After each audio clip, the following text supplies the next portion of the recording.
ఆంధ్రప్రదేశ్‌కి సంబంధించి ప్రభుత్వ సంస్థలు కావచ్చు, లేదంటే ప్రభుత్వానికి సంబంధించిన ఆస్తులు కావచ్చు, ఏవున్నా కూడా తరచుగా మనం చూస్తున్నాం వాటన్నిటిని కూడా ప్రైవేట్ పరం చేయటం. ప్రభుత్వానికి సంబంధించిన చాలా ఆస్తులన్నిటిని కూడా ప్రైవేట్ కంపెనీలకి ఇచ్చేసేసి వాటన్నిటిని కూడా అక్కడ సంస్థలు స్థాపించమని చెప్పేసి చెప్తున్నారు.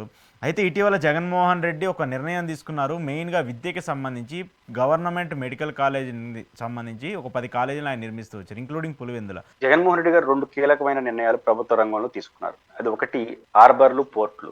హ్మ్. 2 మెడికల్ కాలేజీలు. హార్బర్లు, పోర్టులు అనేది విశాలమైనటువంటి సముద్ర తీరం ఉన్న ఆంధ్రప్రదేశ్‌కి వాణిజ్యం అనేది ఒక కీలకంగా ఉంటుందని హ్మ్. పోర్టులు అదేవిధంగా హార్బర్లు నిర్మించడం ద్వారా వాణిజ్యం బాగా జరుగుతుంది. మన సౌత్ ఇండియా కూడా ఒక కేంద్రంగా మారుతుంది. అది ఎక్కువ ఆదాయాన్ని పెంచుతుంది, ఉపాధి పెంచుతుంది అనేది దృష్టితో వాళ్ళు దాన్ని స్పీడప్ చేశారు. అవును. సరే, ఈ ప్రభుత్వం కూడా కొనసాగిస్తానంటుంది, వెల్ గుడ్. రెండోది మెడికల్ కాలేజ్. ఇక్కడ మెడికల్ కాలేజీలు జగన్మోహన్ రెడ్డి గారు ఒక ఛాలెంజ్ గా తీసుకొని మొత్తం ఒక్కొక్క లోక్సభ నియోజకవర్గ పరిధిలో ఒక మెడికల్ కాలేజ్ ఉండాలి హ్మ్. అనేది ఆయన లక్ష్యం. దీనికి 2 కారణాలు. ఒకటి, డాక్టర్ల సీట్లు ఎక్కువగా పెరగడం.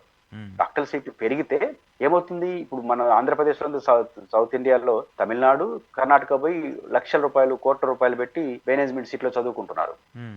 మనకు సీట్లు పెరిగినాయంటే ఎక్కువ మంది ఉచిత మినిమం ఫీజుతో చదువుతారు. హ్మ్. ఒకవేళ ఎవరైనా సీట్లు కావాలని మేనేజ్మెంట్ సీట్లు తీసుకుంటే మన ఆంధ్రప్రదేశ్లో తీసుకుంటారు. హ్మ్. కాబట్టి ఎక్కువ ఎంబీబీఎస్ సీట్లు రావాలంటే ఎక్కువ మెడికల్ కాలేజీలు ఉండాలి. హ్మ్. ఎక్కువ ఎండీ సీట్లు రావాలంటే ఎక్కువ మెడికల్ కాలేజీలు ఉండాలి. కానీ డాక్టర్ల సంఖ్యను గణనీయంగా పెంచడం అంటే అవకాశాలు డాక్టర్లకు ఇవ్వడం మాత్రమే కాదు, ఎక్కువ మంది డాక్టర్లు వస్తే సొసైటీకి కూడా మెరుగైన సేవలు అందించిన వాళ్ళు అవుతారు. ఇది జరగాలంటే మెడికల్ కాలేజ్ డాక్టర్లు ఎక్కువ అవ్వాలి. ఎక్కువ అవ్వాలంటే మన రాష్ట్రంలో సీట్ల సంఖ్య పెరగాలి. అందువల్ల జిల్లాకు ఒక మెడికల్ కాలేజీ కాన్సెప్ట్ ఆయన తీసుకొచ్చారు.